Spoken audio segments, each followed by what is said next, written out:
नमस्कार दोस्तों, जय हिंद। आज मैं आप सभी के बीच आया हूं प्रकाश का परावर्तन लेके। जैसा कि हमने कल बता दिया था आप सभी को कि प्रतिबिंब किसे कहते हैं, प्रतिबिंब के बारे में कल बताया था। आज वाली वीडियो में दोस्तों आप सभी को बताऊंगा परावर्तन, प्रकाश का परावर्तन किसे कहते हैं।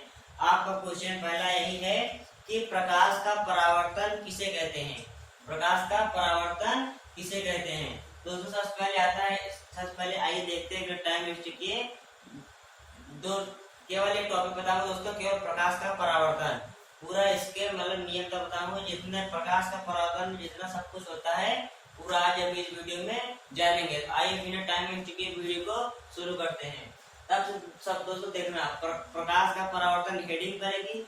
हेडिंग करने के बाद दोस्तों मतलब हेडिंग प्रकाश का परावर्तन, उसके बाद हम इसकी परिभाषा लिखेंगे। परिभाषा लिखेंगे यहाँ पर, उसके बाद हमें परिभाषा बहुत सरल तरीके से याद करना होगा। याद क्या करना होगा दोस्तों, देखो जब कोई प्रकाश किरण किसी चिकने या पॉलीदार सतह पर आपतित होती है तो वह उसी माध्यम में वापस लौट जाती है जिसे प्रकाश का परावर्तन कहते हैं। क्या दोस्तों, इसका परिभाषा क्या हुआ कि जब कोई प्रकाश किरण किसी चिकने या पॉलीदार सतह पर आपतित होती है तो वह अपन उसी माध्यम में वापस लौट जाती है जिसे प्रकाश का परावर्तन कहते हैं। क्या देखो चित्र से समझो, चित्र समझना कि जब कोई प्रकाश किरण, ये प्रकाश किरण ऐसे आई, ऐसे जब कोई प्रकाश किरण किसी चिकने या पॉलीदार सतह में, दोस्तों चिकने या पॉलीदार सतह ये जो हमारा हुआ ये कांच है दोस्तों। कांच के नीचे हम कलई से कांच के चांदी की परत चढ़ी रहती है, जब जिसमें आप अपना चेहरा देखते हो, तो उसी प्रकार ये कांच में कलई की गई मतलब पेंट हुआ है दोस्तों। ये चिकना या पॉलीदार कांच है, मतलब समतल दर्पण है।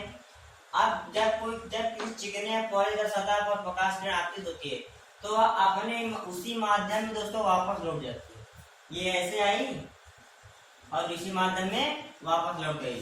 दोस्तों हम इसकी परिभाषा क्या बनेगी कि जब कोई प्रकाश किरण किसी चिकने या पॉलीदार सतह पर आपतित होती है तो वह उसी माध्यम में वापस लौट जाती है जिसे प्रकाश का परावर्तन कहेंगे।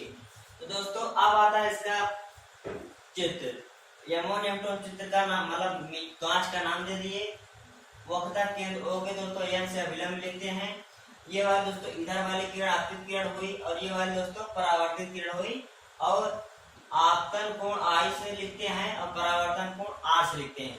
तो परावर्तन कोण क्या होता है दोस्तों, इसकी उसकी बीच की दूरी बना कोण आपतन कोण हुआ और अभिलंब और परावर्तित किरण के बीच बना कोण परावर्तन कोण हो गया। अब क्या आता है दोस्तों, इसका नियम आता है। सबसे पहले आपको ये पूरा, हमें उम्मीद है कि आप सभी को ये तैयार हो गया होगा कि जब कोई प्रकाश किरण किसी चिकने पॉलीदार सतह पर आपतित होती है तो अपने माध्यम में वापस लौट जाती है जिसे प्रकाश का परावर्तन कहते हैं। मैं देखो ये मान लो हमारा हाथ चिकने पॉलीदार सतह है, कांच का है ये। अब ऐसे प्रकाश किरण आई और इसी तरह लौट गई है। हाँ, इस तरह ऐसे प्रकाश की मतलब दोस्तों लाल वाले इधर से आई प्रकाश किरण और इधर से लौट गई। तो हम क्या कहेंगे कि जब कोई प्रकाश किरण किसी चिकने या पॉलीदार सतह पर आपतित होती है तो वह उसी माध्यम दोस्तों वापस लौट जाएगी। ये वाली उसी माध्यम में वापस लौट, ऐसे आएगी, ऐसे वापस चल जाएगी, तो वह उसी माध्यम में वापस लौट जाएगी,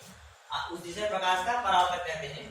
तो ये दोस्तों प्रकाश का परावर्तन हो गया। अब क्या आता है, परावर्तन के दो नियम है।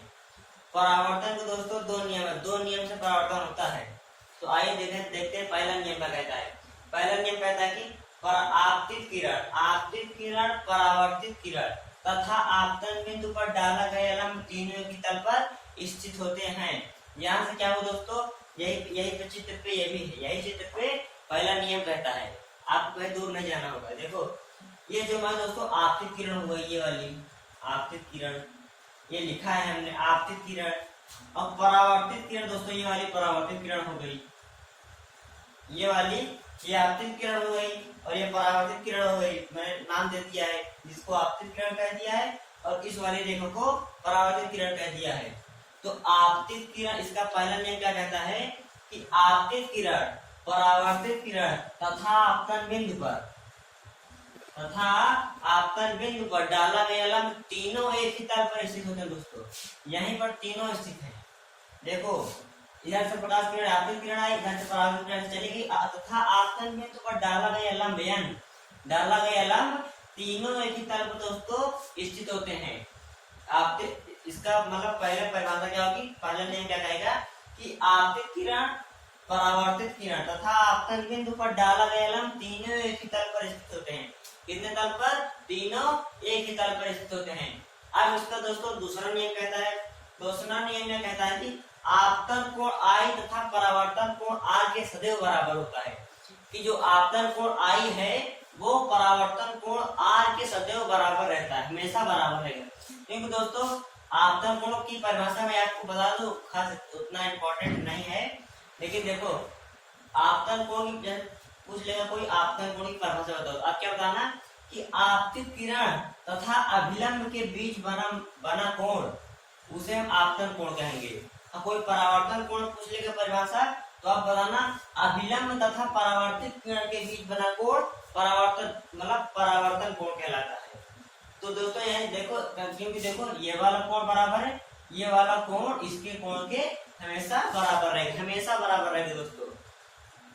तो इसे मैं एक बार फिर से रिपीट करना चाहूंगा कि इसकी परिभाषा क्या है, परावर्तन की जब कोई प्रकाश किरण किसी चिकनी या पॉलिश सतह, सॉरी गलत लिखा, हाँ, जब कोई प्रकाश किरण किसी चिकनी या पॉलिश सतह पर आपतित होती है तो वह उसी माध्यम में वापस लौट जाती है, जिसे प्रकाश का परावर्तन कहते हैं।